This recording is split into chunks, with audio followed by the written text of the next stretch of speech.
السلام علیکم دوستو، میرا نام ہے شویتا۔ السلام علیکم، میرا نام ہے اندر اور آپ سب کا سواگت ہے ہمارے چینل میں۔ سب یہ محمد سب کے لیے پارٹ 17 آئیے دیکھتے ہیں۔ السلام علیکم دوستو، کیسے ہو؟ امید ہے کہ سب خیریت سے ہوں گے۔ اللہ آپ لوگوں کو ایسے ہی خوش رکھے۔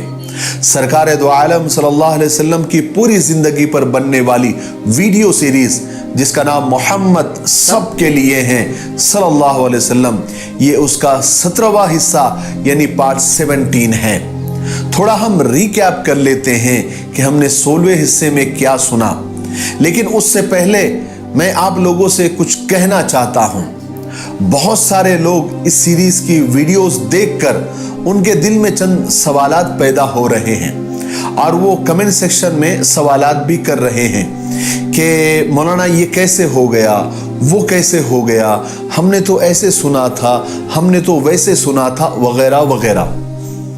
اور بالکل ایسے سوالات پیدا ہونا لازمی ہے، واجبی ہے، ہم اس کی قدر کرتے ہیں۔ لیکن میں آپ لوگوں کو بتا دوں کہ ابھی سیرت پاک مکمل نہیں ہوئی ہے، ابھی بس بات چل رہی ہے، یعنی ابھی بات مکمل نہیں ہوئی ہے۔ تو مجھے ایسا لگتا ہے کہ جب تک بات مکمل نہ ہو جائے سوالات کرنا مناسب نہیں ہے، کیونکہ ہو سکتا ہے کہ آپ کو آپ کے سوالات کے جوابات خود بخود آنے والے پارٹس میں، آنے والے حصے میں مل جائیں گے انشاءاللہ کہ ایسا کیوں ہوا تھا اور ویسا کیوں ہوا تھا۔ کیونکہ سیرت پاک یعنی آپ صلی اللہ علیہ وسلم کی زندگی ایک سمندر کی طرح ہے، بلکہ اس سے بھی گہری اور اس سے بھی بڑی ہے۔ اس پر جتنا بولا جائے، جتنا لکھا جائے کم ہے۔ زبانیں سوکھ جائے گی، قلم ٹوٹ جائیں گے، لیکن سیرت پاک کبھی ختم نہیں ہوں گی۔ اس لیے تھوڑا انتظار کریں، بات کو مکمل ہونے دے۔ آپ کے سارے سوالوں کے جواب مجھے لگتا ہے آپ کو مل جائیں گے۔ اگر پھر بھی آپ کے سوالوں کے جوابات آپ کو نہیں ملے تو ہم آخر کے پارٹس میں یعنی آخر کے حصے میں آپ کے سوالات کے جوابات کا سیکشن رکھیں گے اور آپ کے سوالوں کے جواب انشاءاللہ آپ کو دیں گے۔ ویسے میں آپ کو بتا دوں کہ آپ کے جو بھی واجبی اور جواب کے لائق سوالات ہیں وہ میں لکھ کر رکھ رہا ہوں۔ جیسے کل ایک بندے یا بندی نے سوال کیا کہ مولانا نماز تو معراج میں ملی تھی، پھر آپ نے کیسے کہا کہ حضور ابھی سے نماز پڑھتے تھے؟ تو میں اس سوال کا جواب آپ کو ابھی سے دے دیتا ہوں تاکہ آپ کو پتا چلے کہ ہم آخر میں آپ کے سوالات کے جوابات کس طرح دیں گے۔ تو اس سوال کا جواب یہ ہے کہ میرے بھائی یا میرے بہن، حضرت جبرائیل علیہ السلام نے حضور کو نماز اور وضو کا طریقہ بتا دیا تھا۔ اس وقت آپ پر نماز فرض نہیں تھی بلکہ صرف طریقہ بتا دیا گیا تھا۔ آپ صلی اللہ علیہ وسلم جب چاہتے نماز پڑھتے تھے، بلکہ بعض علماء نے لکھا ہے کہ شروع میں صرف 2 نمازیں فرض تھی، فجر کی نماز اور عصر کی نماز۔ پھر معراج میں 5 نمازیں فرض ہوئی، ویسے 50 ہوئی تھی لیکن اللہ کے رسول صلی اللہ علیہ وسلم نے اس کو کم کرتے 5 پر رکھے اور اللہ نے وعدہ کیا کہ جو 5 پڑھے گا ہم اس کو 50 کا ثواب دیں گے۔ اور کچھ علماء نے لکھا ہے کہ صرف قیام اللیل یعنی صرف تہجد کی نماز کا ہی حکم ہوا تھا۔ پھر ایک بندے یا بندی نے سوال کیا کہ مولانا اس وقت حضور نماز میں کون سی آیتیں یا کون سی سورتیں پڑھتے تھے جبکہ اس وقت قرآن بھی نازل نہیں ہوا تھا؟ تو میرے بھائی یا میری بہن، اس وقت جتنی بھی آیتیں نازل ہوئی تھی، جتنی بھی سورتیں نازل ہوئی تھی، آپ وہی ان میں پڑھتے تھے۔ دیکھیے میں آپ کو بتا دوں کہ سیرت پاک کے ان ویڈیوز میں اگر آپ کو جوابات نہیں بھی ملے تو ہم الگ سے مکمل سوالات کے جوابات کے ویڈیوز بنائیں گے۔ آپ ابھی صرف بے فکر رہیں، ابھی صرف اطمینان سے آپ اس سیریز کے ویڈیوز کو دیکھیں اور سوچیں اور سمجھنے کی کوشش کرتے رہیں اور شیئر کرتے رہیں۔ اس کی ایک وجہ اور بھی ہو سکتی ہے کہ ہم نے اب تک اور آج تک سیرت پاک صلی اللہ علیہ وسلم یا آپ صلی اللہ علیہ وسلم کی زندگی کو شاید ایک ساتھ نہیں سنا، ہم نے ٹکڑوں ٹکڑوں میں سنا۔ کہیں بیان میں سن لیا، کہیں ویڈیوز میں سن لیا۔ اب چونکہ ہم مکمل پہلے سے لے کر ابھی تک یعنی آخر تک سنیں گے اور سن رہے ہیں، تو بہت ساری نئی نئی باتیں آپ کے سامنے آ رہی ہوں گی، لیکن آپ اطمینان رکھیں، آپ کے ہر واجبی سوال کا جواب آپ کو مل جائے گا انشاءاللہ۔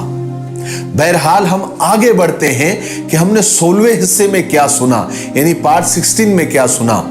ہم نے سنا کہ آپ صلی اللہ علیہ وسلم کو ورقہ بن نوفل، جو حضرت خدیجہ رضی اللہ تعالیٰ عنہ کے چچا زاد بھائی تھے، انہوں نے آپ کے نبی ہونے کی پیشن گوئی کی، اور یہ بہت بڑی بات تھی کیونکہ وہ بہت بڑے عالم تھے۔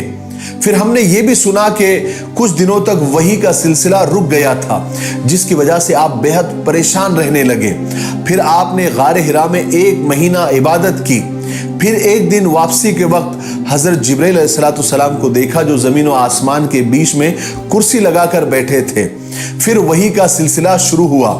اب بہت سارے لوگ یہ بھی پوچھ رہے کہ وحی کیا ہوتی ہے، تو میں ان سیدھے سادے بھائی بہنوں کو بتا دوں کہ وحی اللہ کے پیغام کو کہتے ہیں، اللہ کے میسج کو کہتے ہیں، جو حضرت جبرائیل علیہ السلام کے ذریعے یا کبھی کبھی دوسرے ذریعوں سے بھی اللہ تبارک و تعالیٰ اپنے نبیوں تک پہنچاتا ہے۔ پھر سورہ مدثر کی کچھ آیتیں نازل ہوئی، اور پھر ہم نے یہ بھی سنا کہ حضرت جبرائیل علیہ السلام نے وضو اور نماز کا طریقہ بتایا۔ پھر آپ صلی اللہ علیہ وسلم نے وہ طریقہ حضرت خدیجہ کو بتایا۔ پھر دونوں نماز پڑھنے لگے۔ پھر حضرت علی رضی اللہ تعالیٰ جو بچے تھے، انہوں نے دیکھا تو سوال کیا۔ پھر آپ صلی اللہ علیہ وسلم نے ان کو سمجھایا کہ یہ اللہ کا دین ہے اور یہ اللہ کی عبادت کرنے کا ایک طریقہ ہے۔ چلیے اب آگے بڑھتے ہیں۔ اللہ کے رسول صلی اللہ علیہ وسلم نے حضرت علی رضی اللہ تعالیٰ عنہ کو اسلام کی دعوت دی۔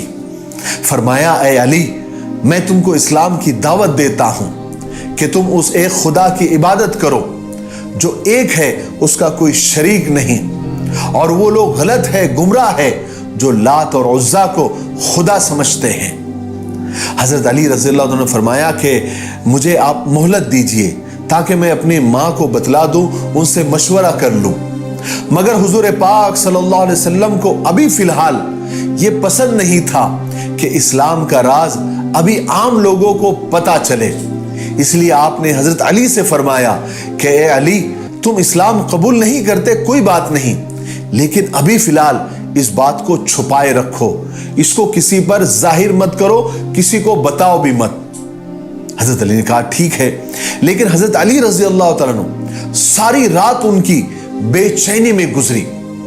وہ ایک پلک بھی جھپکا نہیں سکے، بلکہ وہ حضور کو انہوں نے جو کرتے دیکھا تھا یا جو کچھ سنا تھا اسی کے بارے میں ساری رات سوچتے رہے، یہاں تک کہ اللہ تبارک و تعالیٰ نے اپنا فضل کیا اور انہیں سیدھا راستہ دکھا دیا۔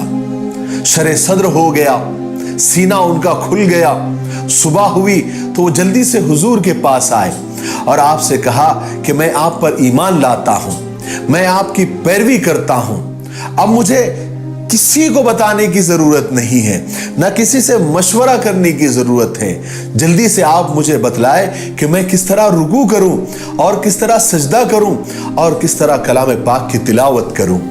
چنانچہ آپ صلی اللہ علیہ وسلم نے حضرت علی رضی اللہ تعالیٰ عنہ کو سب سے پہلے نماز سکھائی، اس کے بعد جتنی آیتیں اور جتنی سورتیں نازل ہوئی تھی وہ یاد کرائی، وہ حفظ کرائی۔ اس کے بعد جب بھی آپ صلی اللہ علیہ وسلم نماز پڑھتے تو حضرت علی پیچھے ہوتے، اور اس کے کچھ ہی دنوں کے بعد حضرت زید بن حارثہ جو آپ کے منہ بولے بیٹے تھے وہ بھی ایمان لے آئے، اور جیسے حضور عبادت کرتے، حضرت خدیجہ عبادت کرتی، حضرت علی عبادت کرتے، یہ بھی اس میں شامل ہونے لگے، اور حضرت خدیجہ اور حضرت علی کے بعد سب سے پہلے ایمان لانے والے حضرت زید بنے۔ اس طرح سب سے پہلے اہل بیت یعنی آپ صلی اللہ علیہ وسلم کے گھر والوں نے اسلام کو قبول کیا۔ ادھر حضرت علی اور حضرت زید کے بعد حضور پاک صلی اللہ علیہ وسلم کے سب سے گہرے دوست اور سچے دوست حضرت ابو بکر ابن ابی قحافہ، جو بغیر کسی ہچکچاہٹ کے ایمان لے آئے۔ حضرت ابو بکر ایک ایسے آدمی تھے جو حضور پاک صلی اللہ علیہ وسلم کے سچائی اور پاکیزگی سے بے حد محبت کرتے تھے، اور آپ صلی اللہ علیہ وسلم کی زندگی اور آپ کے ساتھ رہنے کو بہت زیادہ پسند کرتے تھے۔ آپ کی محبت کا جواب، بلکہ ہر بات کا جواب محبت سے دیتے تھے۔